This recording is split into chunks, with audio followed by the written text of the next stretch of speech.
فاسألوا أهل الذكر إن كنتم لا تعلمون.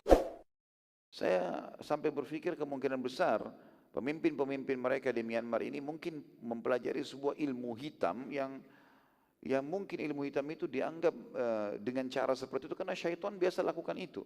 Orang-orang yang mau belajar ilmu kebal, orang mau belajar ilmu-ilmu yang berhubungan dengan syaitan biasa begitu. Dia harus jadikan tumbal manusia. Karena sampai pada tingkat setelah mereka membantai, mereka memakan dagingnya. Saya lihat cuplikannya ini, auzubillahi minasyaitonir rajim. Luar biasa gitu. Ada manusia seperti ini. Ya. Yang jelas teman-teman sekalian, kita berharap satu waktu muslimin kembali dengan kejayaannya. Dan jumlah kita subhanallah tidak sedikit. Jumlah kita tidak sedikit. Pasukan militer negara-negara Islam banyak. Gitu kan. Apalagi kalau dikuatkan dengan masyarakat. Saya yakin umat Islam semuanya, jangankan militernya, masyarakat umum kalau dipanggil mereka pasti siap untuk membela agama Allah subhanahu wa ta'ala. Dan kita sekarang tentunya saya sangat menganjurkan semua imam-imam masjid sudah semestinya sekarang melakukan kunut nazilah ya, di sholat subuh, duhur, asar, maghrib, isya yang Nabi SAW contohkan karena memang umat Islam luar biasa. Jangan teman-teman merasa sekarang misalnya di media sudah tidak diangkat lagi kasus Burma atau Myanmar, itu sampai hari ini mereka masih dibantai, sampai hari ini mereka masih diserang dan ini kekuatan militer yang turun tangan, bukan perang antara masyarakat misalnya sehingga militernya menenangkan, tidak. Ya, mereka punya wewenang, mereka punya kelebihan, dan akan dapat jabatan kalau mereka berhasil membunuh umat Islam. Itu kan luar biasa. Ya, semoga Allah SWT mengangkat permasalahan mereka. Jadi kita belajar sirah teman-teman, bukan hanya belajar cuma sekedar mengenang kisah Nabi SAW, tapi mengambil hukum di sini. Nabi SAW tidak pernah membiarkan ada satu suku Arab pun yang coba menakut-nakuti muslim atau menyerang Madinah. Walaupun dengan belasan orang, walaupun sekian puluh orang dikirim, serang mereka. Gitu kan. Nanti kalau kita lihat kisah di Abu Bakar radhiyallahu anhu pada saat Nabi SAW meninggal, waktu itu mayoritas suku Arab yang sudah masuk Islam setelah pembebasan kota Makkah dan perang Tabuk, pada saat itu teman-teman sekalian, mayoritas suku Arab murtad sampai dikenal dengan hari Riddah, hari pemurtadan massal. Karena orang-orang yang datang masuk Islam bersama Nabi SAW karena ketakutan saja, di akhir peperangan Nabi SAW setelah perang Tabuk, nanti kita lihat setelah pembebasan kota Mekah, ada perang kota Taif dan ada perang Tabuk. Nah pada saat itu suku-suku Arab karena ketakutan pada datang masuk Islam. Waktu meninggal Nabi SAW mereka murtad semua. Madinah, tinggal Madinah saja sama Mekah yang menjadi basis Islam. Mayoritasnya semua murtad. Kalau Madinah sama Mekah jumlahnya cuma berapa ribu orang saja gitu. Seluruh jazirah Arab murtad. Lalu Abu Bakar bentuk pasukan. Tidak besar pasukannya, kecil gitu. Cuma sekian ribu orang, 1000 orang untuk berapa pasukannya. Kemudian Umar bin Khattab sempat menasihati, hai Abu Bakar, kenapa kita enggak kirim dai aja ke mereka? Kenapa tidak kita nasihati saja? Untuk apa kita kirim pasukan? Kalau ini pasukan dikirim Madinah kosong, enggak ada orang. Kata Abu Bakar, tidak demi Allah. Saya tidak akan pernah, ya, karena di situ bergabung antara orang yang murtad, orang yang mengaku nabi palsu, orang yang juga menolak membayar zakat. Kata Abu Bakar, saya akan memerangi siapapun yang memisahkan antara zakat sama sholat. Gitu kan. Dan juga saya akan memerangi siapapun yang pernah menyerahkan satu ekor domba pun kepada Nabi SAW zakat lalu dia berhentikan sekarang. Kata para ulama, maksud Abu Bakar kalau orang muslim yang menolak zakat tetap harus diperangi, bagaimana dengan orang yang murtad, bagaimana dengan orang yang mengaku nabi palsu, dan semua betul Abu Bakar perangi. Waktu keluar pasukan tersebut, Umar tinggal di Madinah, enggak ikut, menjadi wakilnya Abu Bakar, penasihatnya Abu Bakar, saling berdiskusi gitu. Umar mengatakan subhanallah setelah terjadi peperangan besar-besaran dan muslimin menang. Waktu itu musuh sudah punya tamak yang sangat besar untuk menyerang Madinah karena mereka tahu mayoritas suku Arab murtad di jazirah Arab. Mereka sudah punya keinginan besar untuk menyerang Madinah. Dan dengan hikmah Allah, Allah gerakkan hati Abu Bakar mengeluarkan pasukan dari Madinah. Semua pasukan inti di Madinah tinggal pasukan-pasukan sahabat-sahabat mulia Abu Bakar, Umar, Uthman dan beberapa sahabat yang lainnya semua sudah keluar mujahidinnya. Tinggal perempuan sama orang tua sama anak-anak. Jadi Madinah kalau diserang luar biasa, habis pada saat itu. Tapi kuasa Allah, dikirim semua pasukan inti keluar.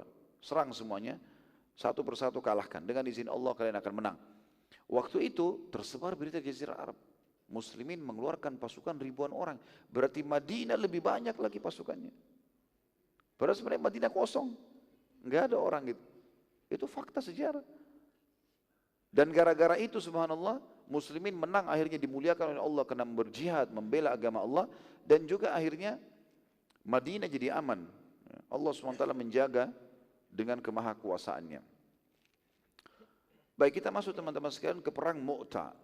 Setelah syariah-syariah tersebut, dan saya sudah sebutkan tadi teman-teman sekalian, sebenarnya penyebab perang Mu'tah ini adalah surat Nabi SAW dikirim kepada Al-Harith Al-Ghassani yang menolak untuk masuk Islam. Kemudian juga dia sekutunya Romawi yang juga Herakl telah berkhianat.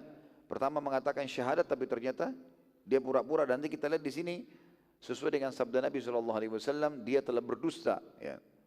Dia takut mempertahankan imannya ya, karena khawatir hilang kerajaannya. Kemudian juga ada utusan Nabi SAW yang dibunuh oleh pengikut suku Ghassan. Ya. Maka Nabi SAW akhirnya mengutus pasukan. Nabi SAW terus memotivasi para sahabat umum, siapa saja mau ikut silahkan, sampai terkumpul 3.000 orang. Dan jumlah ini termasuk jumlah yang paling besar sampai tahun itu. Belum pernah ada pasukan muslimin sebesar 3.000 orang ini. Karena sebelumnya kalau teman-teman review kembali perang Khaybar, jumlah muslimin cuma 1.400 orang. Mengalahkan 10.000 orang pasukan Yahudi gitu kan. Sekarang waktu Nabi SAW motivasi jihad segala macam, berkumpul semua simpatisan dan juga sahabat yang dasarnya memang militan atau memang dia militer, dia sudah tahu bagaimana berperang, sudah punya pengalaman-pengalaman bersama Nabi SAW, terkumpul sampai 3.000 orang. Lalu Nabi SAW bersabda, setelah kumpul pasukan tersebut, pemimpin kalian yang wajib kalian patuhi adalah Zaid ibn Harithah. Zaid ibn Harithah. Lalu kalau Zaid ibn Harithah, tentu Zaid ibn Harithah adalah orang yang mulia ya, anak angkat Nabi SAW. Dulu di awal Islam punya nama Zaid ibn Muhammad. Dan terkenal juga dengan Hibbin Nabi SAW, kekasih Nabi SAW. Kata Nabi SAW, kalau Zaid ibn Harithah mati, wafat, maka diganti oleh Ja'far bin Abi Talib. Ini juga adalah kakaknya Ali bin Abi Talib, beda 10 tahun dengan Ali bin Abi Talib radhiyallahu anhu. Orang yang sangat terkenal dengan keimanannya, dan dia sempat menjadi dai dan menjadi penyebab masuk Islamnya Najasyi. Kemudian kalau Ja'far meninggal maka digantikan dengan Abdullah bin Rawaha. Abdullah bin Rawaha. Tentu ini isyarat dari Nabi SAW, kata ahli sejarah, tentang akan mati syahidnya 3 orang ini. Karena Nabi SAW tidak pernah menyebutkan semoga Allah merahmatimu di kancah peperangan, atau menyebutkan kalau si fulan mati digantikan oleh fulan, kecuali pasti berarti mati syahid itu. Begitu isyaratnya.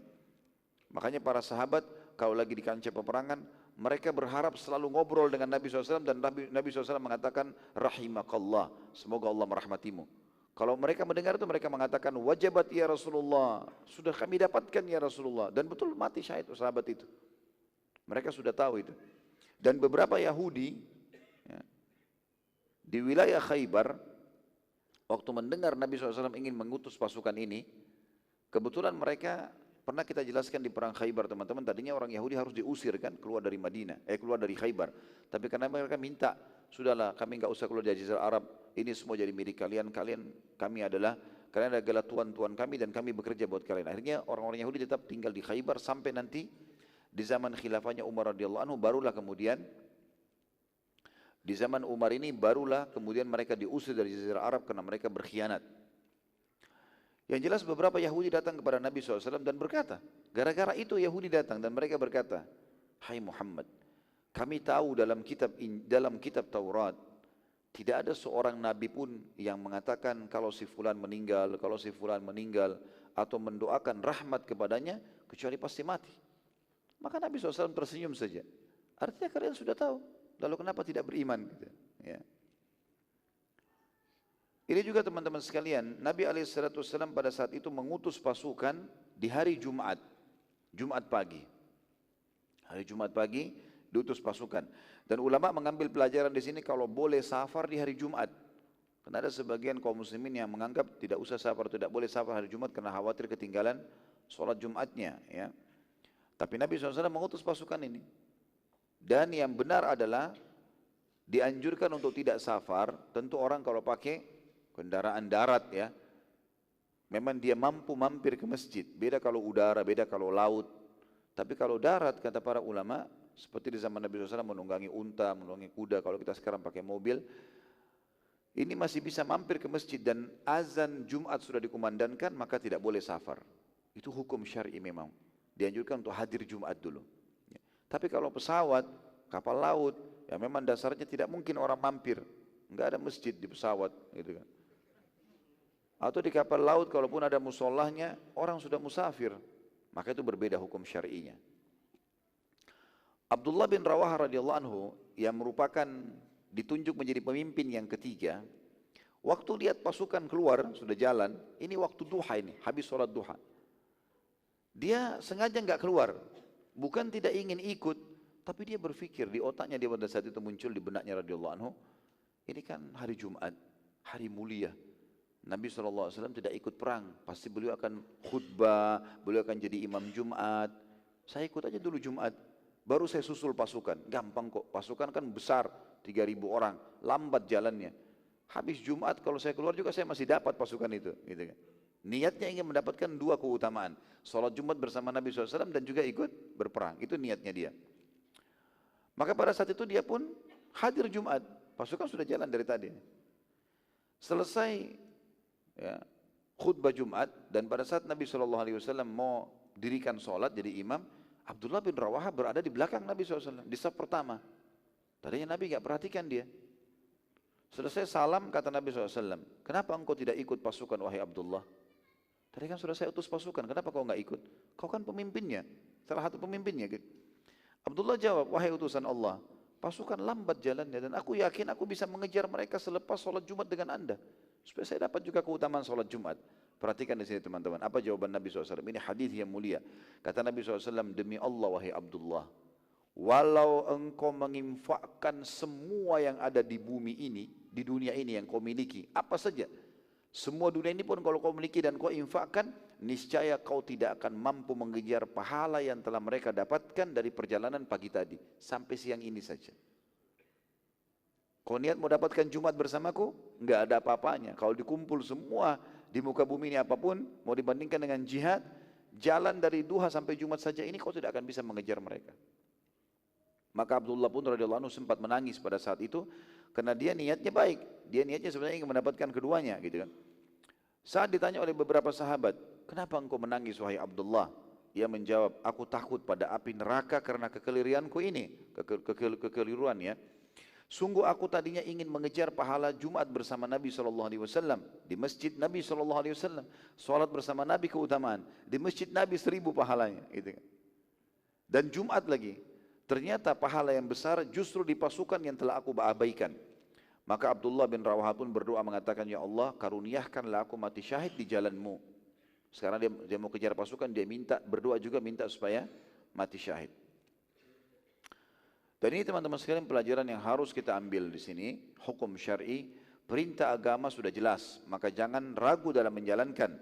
Beberapa orang jelas sudah dalam safar, tapi masih ragu untuk jamak qasar misalnya.